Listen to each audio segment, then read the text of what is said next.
Pourquoi ce spectacle? Parce que nous, on est toujours à la recherche d'un théâtre qui fait un pas de côté pour intéresser les gens. Madame, vous auriez un petit peut-être. Oui, bonjour. Est-ce que vous savez que la reine d'Angleterre vous allez monter sur le trône? Hop là, la première chose qu'elle a fait, c'est quoi? C'est le time, je l'ai servi. On en a pas. Voilà, madame, on n'a pas le choix de faire. Ou alors pour un jeu d'orange. Je vous sers un thé, un café. Voilà, 50 000 tasses de café Balzac, hein, pour écrire la comédie humaine. 50 000 tasses. Attention. Et Voltaire, 72 tasses de café par jour. Café? Café. Attention, c'est pas du jus de chaussette, hein. Hop là. Et c'est pas du café brûlé, c'est pas du café foutu. Les grains sont roulés par nos soins. Faites passer les jeux, on y va. Voilà. Et voilà. Et on fait tourner, hein. On fait tourner les petits gâteaux, on y va, on fait tourner, voilà. Tout simplement. Hop là, on attend la côte. L'idée, c'est qu'est-ce qu'on invente, nous, qu'est-ce qu'on imagine dans la forme. Vous rêvez d'une grande muraille.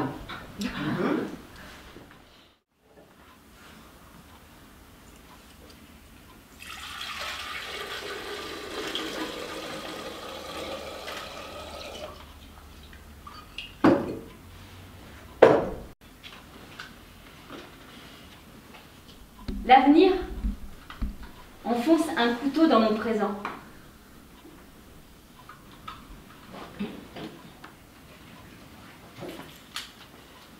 Et j'en ressens une bien heureuse blessure. Ce qui est en jeu aussi, c'est le petit déjeuner. Oui, bien sûr. Qu'est-ce que c'est que ce moment-là dans la vie de tout le monde? Ça commence par breakfast d'ailleurs. Voilà, donc on explique un peu la généalogie du mot. Les déjeuners en anglais. Oui, je cherche, madame, dans mon dictionnaire. En anglais. Breakfast. Breakfast, merci. C'est de la bonne foi. Ouais, quoi? Mais breakfast. Ah oui, Oui, breakfast. yes. C'est la contraction de l'expression breaking the fasting. Breaking, casser, the fasting, casser le jeûne. Alors, même si l'on retrouve comme en français hein, la notion de mettre fin à l'abstinence de la nuit, l'apparition parasite du mot fast donne une curieuse idée de vitesse. Comme s'il fallait expédier ce premier repas de la journée. Puis l'idée aussi de savoir, et c'est ce qu'on dit, qu'on ne prend pas son petit déjeuner avec n'importe qui. Voilà, on part de cette idée-là, quoi. Qui est d'ailleurs une idée d'Alice au Pays des Merveilles. Donc il y a toujours l'enfance qui est là, le petit déjeuner, on a tous un rapport particulier au petit déjeuner. Voilà. C'est parti. Hop là, le jus d'orange, le jus d'orange. Oh, Sarah Brown, Sarah Brown. L'orange bleu Éluard. Si on t'emprisonne, mon ange, je t'enverrai des oranges. Voilà. C'est pour ça qu'on amène des oranges aux prisonniers. Parce que Raoul Pochon avait écrit un poème à Sarah Brown qui a eu le malheur de se promener toute nue dans un carnaval. Et du coup, voilà. Bref, on n'épilera pas. L'idée, c'est qu'est-ce qu'on invente, nous, qu'est-ce qu'on imagine dans la forme, dans les textes, dans le mode de jeu, quoi. Je rêve que je rate mon train. Je rêve que je rate. Et voilà, je rêve que je rate. Je rate! Je rate! Je rate! Je rate! Je rate! On se réveille là. J'ai dormi combien de temps? Je sais pas, mais un bon moment. On se réveille là, on se rêve. Éveille. Je réveille. On se réveille. Voilà. Voilà, on revient dans le concret des choses. Tenez, par exemple, moi je lis mon journal. Ça c'est très concret.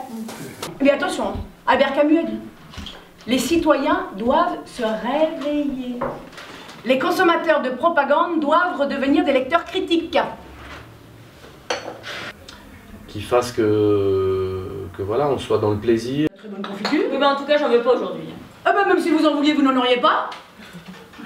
La confiture c'est hier. La confiture c'est demain, mais jamais aujourd'hui. Mais il faut bien que ça arrive, confiture aujourd'hui. Jamais. La confiture c'est un jour sur deux. Or aujourd'hui c'est un jour et c'est pas 2 jours, j'arrive. Mais là, je comprends plus. Je rêve que je baise. Que je baise avec Molière.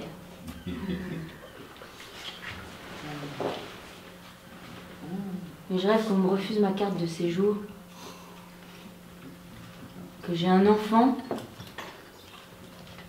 noir. Que je parle plus ma langue maternelle. Je rêve Que je vote Sarkozy? Comment? Je rêve que je vous roule une pelle. Et en même temps, dans un théâtre exigeant, un théâtre qui reste le théâtre avec le texte classique, s'il le faut. Là, on a du Proust, par exemple.